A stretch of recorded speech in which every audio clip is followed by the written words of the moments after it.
नमस्कार, स्वागत है आपका। आप देख रहे हैं सी न्यूज भारत। मैं हूं आपके साथ इशिता। वक्त हो गया मध्य प्रदेश बुलेटिन का। इस बुलेटिन में बात करेंगे दतिया की, जहां महिला बाल विकास एवं स्वास्थ्य विभाग संयुक्त टीम बनाकर करेंगे दस्तक अभियान पूरा। साथ ही बात होगी झाबुआ की, जहां श्रृंगेश्वर महादेव का युवाओं ने किया मनमोहक श्रृंगार, तत्पश्चात उतारी आरती। और बताएंगे कैसे शाहजहांपुर में पत्रकार पर झूठी एफआईआर से श्रमजीवी पत्रकार संघ में आक्रोश, मुख्यमंत्री से निष्पक्ष जांच की मांग की। ऐसी तमाम खबरों पर करेंगे विस्तार से बात। बुलेटिन में मध्य प्रदेश सरकार के कुपोषण मुक्त प्रदेश के लक्ष्य को ध्यान में रखते हुए 21 जुलाई से सितंबर तक 45 दिवसीय दस्तक अभियान शुरू किया गया। इस अभियान में स्वास्थ्य विभाग और महिला बाल विकास मिलकर घर घर जाकर कुपोषित बच्चों की पहचान कर उसका उपचार करेंगे। अभियान के तहत दतिया जिले में 85,000 बच्चों को कुपोषण से मुक्त करने का लक्ष्य रखा गया है। इस संबंध में मुख्य स्वास्थ्य चिकित्सा अधिकारी डॉक्टर बीके वर्मा के नेतृत्व में और कलेक्टर स्वप्निल वानखेड़े एवं उनके मार्गदर्शन में एक दिवसीय मीडिया कार्यशाला का आयोजन किया गया। 21 जुलाई को प्रारंभ होने जा रहा है। मैं ये सिर्फ इतना बताना चाह रहा हूँ आपके सामने, ये संयुक्त टीम करेगी महिला बाल विकास और स्वास्थ्य विभाग। हम ये चाह रहे हैं कि वास्तव में दतिया जिले से कुपोषण दूर हो जाए। उसके लिए हमारा संयुक्त अभियान चलने वाला था, वही एक अभियान ये दस्तक अभियान के रूप में हमें मिल गया है। और इसमें आंगनवाड़ी कार्यकर्ता, सहायिका, एएनएम, आशा, ऊषा और सीएचओ सभी लोग पूरा स्टाफ मिलकर काम करेगा। तो ये कुपोषण की जांच हो जाएगी। इसमें कहीं बच्चा कुपोषित ज्यादा है, अगर उसको ब्लड ट्रांसफ्यूजन की जरूरत पड़ेगी तो बीटीबी करेंगे। मतलब एवरीथिंग उसको होल पैकेज दे रहे हैं, जिससे कि कोई भी बच्चा कुपोषित ना रहे। यही हमारा प्रयास रहेगा। जो 86,000 के लगभग बच्चे चिन्हित किए गए, उनको एनी हाउ ठीक करना और उनको चेक करके उसमें से कोई फाइंड आउट करना कि कहीं कोई गलती, जैसे महिला बाल विकास हर महीने बच्चों का वजन करता है, तो वो स्टाफ में कहीं कोई गलती और मिस्टेक भी हो रही है तो वो फाइंड आउट हो जाएगी स्वास्थ्य विभाग की वजह से। और हम दोनों विभाग एक दूसरे के गाड़ी के पहिए की तरह जब काम करेंगे तो कुपोषण जैसा जो बीमारी है उसको निकाल के दतिया से बाहर करते हैं। ऐसा हम लोगों का प्रण है। लगभग 85,000 बच्चे हैं जो जिनका लक्ष्य हमने रखा है, जिसमें कि हमारी चारों एनआरसी को हमने अलर्ट पर रखा है कि कहीं भी कोई ऐसा बच्चा आए तो उस बच्चे को तत्काल प्रभाव से भर्ती करें और उनको जो भी बेहतर से बेहतर सुविधाएं मुहैया कराई जा सकती हैं, इनरोल करके इस प्रोग्राम के तहत उनको करवाया जाए, जिससे उन्हें स्वास्थ्य लाभ हो सके। दतिया से सी न्यूज संवाददाता नितिन दांतरे की रिपोर्ट। झाबुआ जिले में भील महासंघ द्वारा आयोजित कार्यक्रम आदिवासी समाज के लिए ऐतिहासिक रहा, जिसमें मध्य प्रदेश के उन 10वीं और 12वीं के लगभग 300 आदिवासी छात्र छात्राओं को सम्मानित किया गया, जिन्होंने 75% से ज्यादा अंक प्राप्त किए। कार्यक्रम में गुजरात के मंत्री कुबेर भाई डिंडोर, पूर्व सांसद कनकमल कटारा, मध्य प्रदेश की मंत्री निर्मला भूरिया और महासंघ अध्यक्ष गुमान सिंह डामोर सहित कई गणमान्य लोग शामिल हुए। वक्ताओं ने भील प्रदेश की मांग को नकारते हुए बच्चों के करियर पर ध्यान देने और समाज को गौरवान्वित करने का संदेश दिया है। कार्यक्रम का समापन सहभोज के साथ हुआ। भील समाज में एकता, शिक्षा को बढ़ावा देना, राष्ट्रवाद को बढ़ावा देना और जो हमारी भीली संस्कृति है उसका संरक्षण करना, ऐसे कुछ हमारे मुख्य उद्देश्य हैं। जब तक हमारे समाज में शिक्षा का अच्छा प्रचार प्रसार नहीं होगा तब तक हम आगे नहीं बढ़ सकते हैं।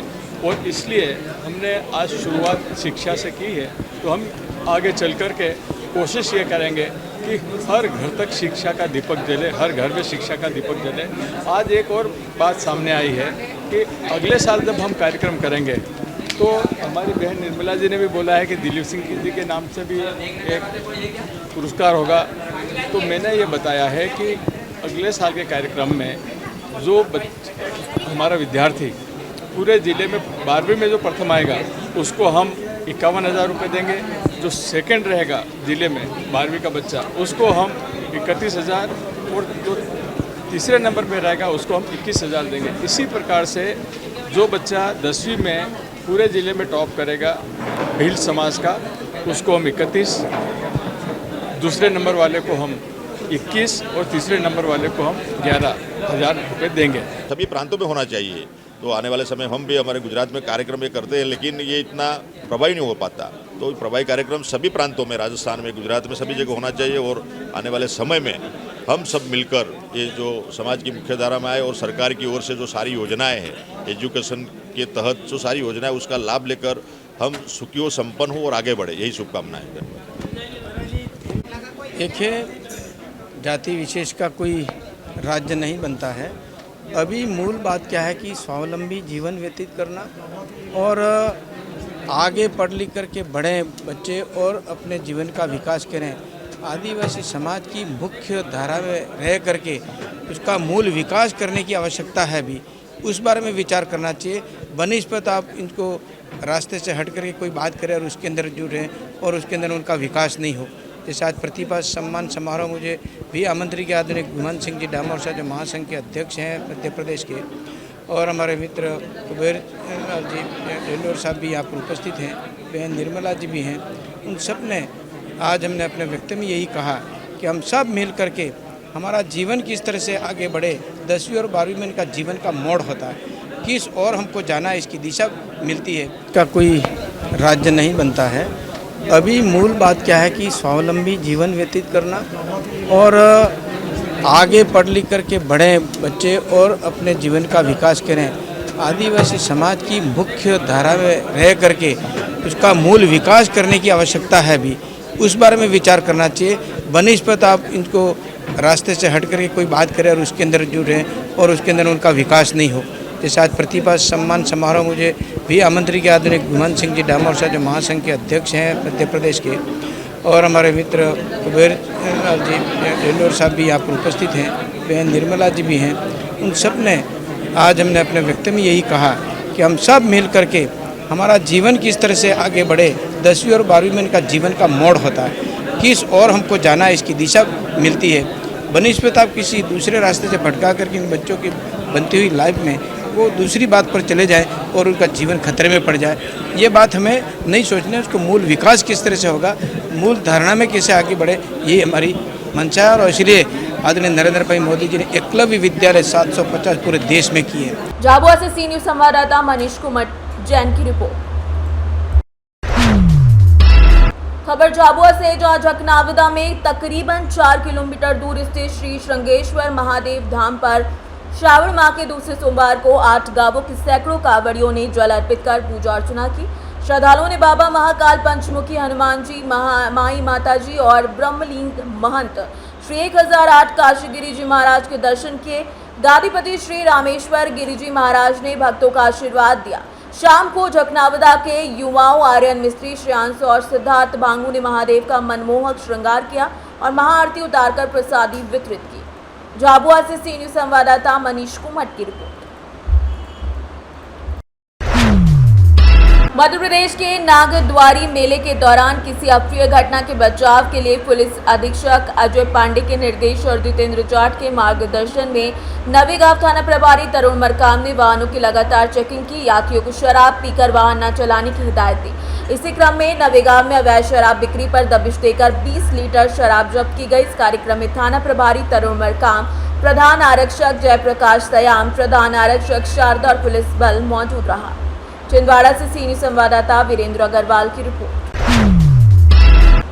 पन्ना से खबर है, जहां जिले के पवई विधानसभा क्षेत्र के कांग्रेसी नेता अनिल ने क्षेत्र की सड़क, स्वास्थ्य और शिक्षा व्यवस्था की बदहाली व शासन प्रशासन की उपेक्षा को लेकर 21 जुलाई को ग्राम मलघन से दंडवत यात्रा शुरू की। बारिश में दलदल बने रास्तों से गुजरते हुए उन्होंने 7 दिन तक ये यात्रा जारी रखने, जहां सड़क निर्माण जरूरी होगा वहां जाकर ज्ञापन सौंपने का संकल्प लिया। अनिल तिवारी ने बताया कि बरसात में इमरजेंसी वाहन तक अस्पताल पहुंचना मुश्किल होता है, जिससे बीमारी को चारपाई पर ले जाना, यानी कि बीमारों को चारपाई पर ले जाना पड़ता है। उन्होंने कहा कि प्रशासन को कई बार आवेदन देने के बावजूद कोई ध्यान नहीं दिया गया, इसीलिए अंतिम प्रयास है ताकि शासन प्रशासन क्षेत्र की समस्याओं को समझे। इस दौरान जिला कांग्रेस अध्यक्ष शिवजीत सिंह भैया राजा, कार्यकर्ता, पदाधिकारी और ग्रामवासी भी साथ रहे। लड़ाई लड़ती रहेगी। इन मुद्दों को गर्माहट क्या विधानसभा में भी देखी जाएगी।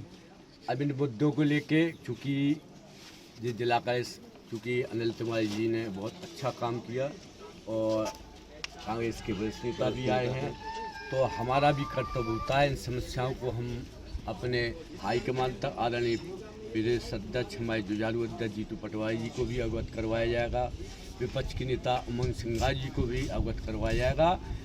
चूँकि समय के हिसाब से हम लोगों को इनको अवगत करवाना चाहिए।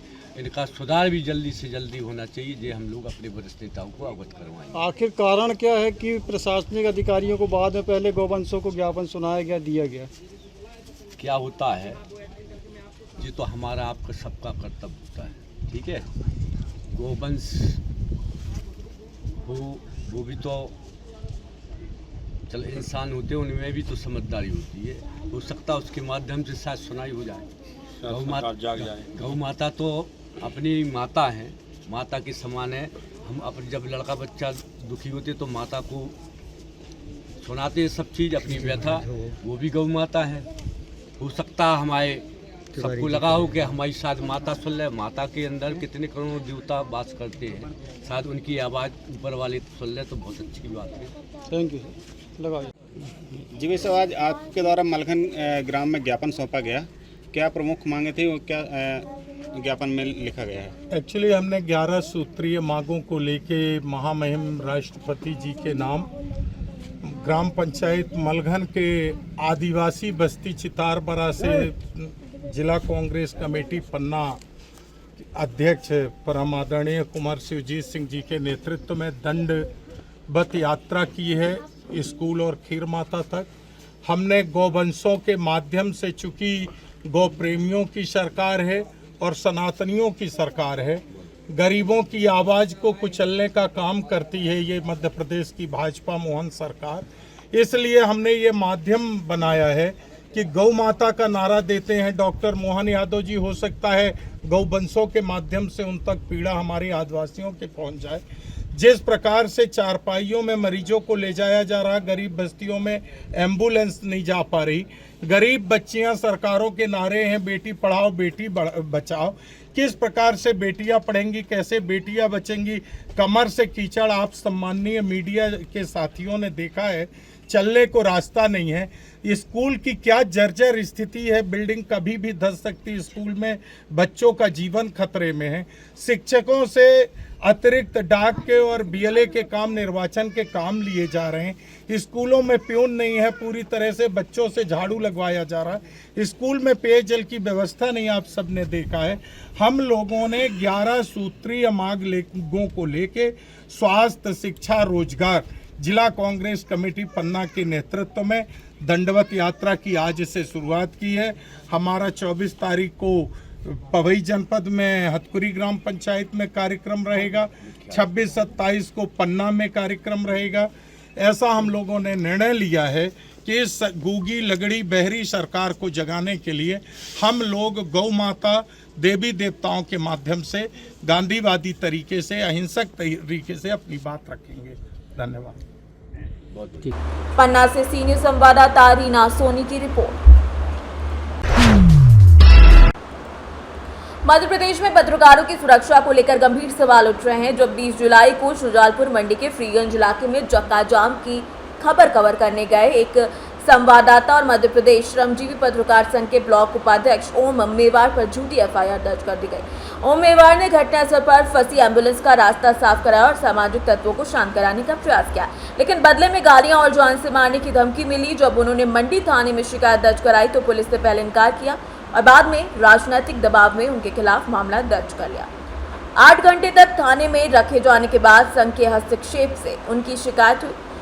मध्य प्रदेश के पत्रकार संघ ने इस घटना पर काफी आक्रोश जताया है। मुख्यमंत्री से निष्पक्ष जांच, एफआईआर निस्तारीकरण और पत्रकार सुरक्षा कानून लागू करने की मांग की है।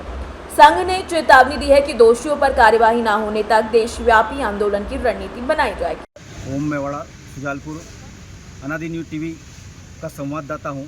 जनहित की खबरें देखता हूँ, जनहित की खबरें लगाता हूँ। कल शुजालपुर में एक चक्का जाम चल रहा था आम जनता द्वारा, NH हाईवे आष्टा फ्रीगंज में। मेरे को सूचना मिली थी, मैं वहाँ पर कवरेज करने गया। वहाँ पर काफ़ी जाम लगा था, पुलिस प्रशासन भी मौके पे पहुँची थी। वहाँ पुलिस प्रशासन मुर्दाबाद से लेकर तो एम्बुलेंस भी फंसी पड़ी थी। मैंने मशक्क़त के बाद उन लोगों से रिक्वेस्ट करके उस एम्बुलेंस को निकलाया और उनसे रिक्वेस्ट की कि पुलिस प्रशासन मुर्दाबाद के नारे ना करे, ये जनहित के काम है। तभी एक बंदा वहाँ से उठता है बिट्टू तलोटिया करके और सोशल मीडिया पे उसके इंस्टा आईडी पे एक वीडियो जारी करता है कि यहाँ ओम मेवाड़ा पत्रकार है और अपने आप को पत्रकार मीडिया समझते हैं और लोगों को गाली बक रहे हैं।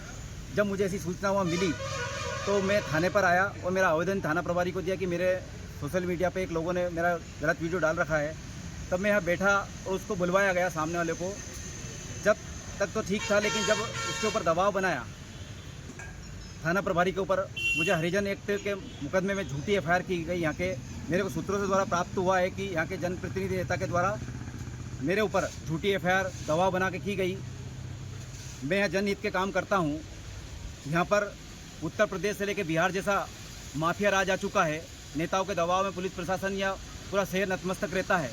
यहाँ आम लोगों का बिजनेस करना, व्यापार करना बहुत जद्दोजहद का काम हो गया है। ऐसा लगता है कि हम यहाँ पे नहीं रह रहे हैं, हम बिहार जैसे क्षेत्र, उत्तर प्रदेश जैसे माफियाओं के बीच में रह रहे हैं। मेरा निवेदन है कि यह झूठी कार्रवाई मेरे ऊपर की गई है।